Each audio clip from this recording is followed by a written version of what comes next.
Hello everyone, welcome to my vlog.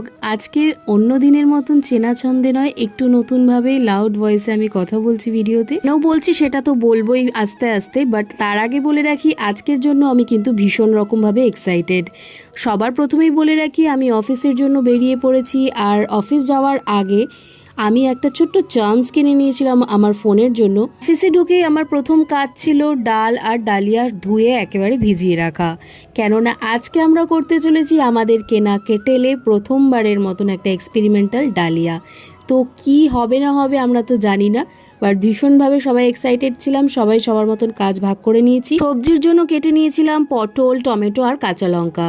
যেহেতু experimental তাই প্রথমবারের মতন সবকিছু কম পরিমাণেই নেওয়া হয়েছিল। খ্যাপামির ভূত মাথায় চেপে বসলে মানুষ কত কি না করে, এই ভিডিওটাই তার জলজান্ত কিন্তু উদাহরণ। তোমরা কি কেউ আগে কেটলিতে ডালিয়া করেছো? তবে এর একটা সুবিধা তো আছে, গরম গরম খাবার পাওয়া যায়।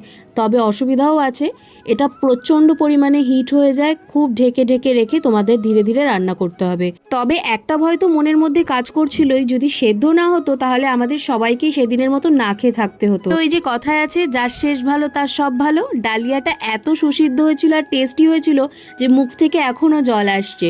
কিন্তু সত্যি কথা বলতে গেলে এত খিদে পেয়ে গিয়েছিল যে খাওয়ার ফুটেজ আর নেওয়া হয়নি। নাকি কেউ কেটলিতে আগে রান্না করেছো জানিও কিন্তু।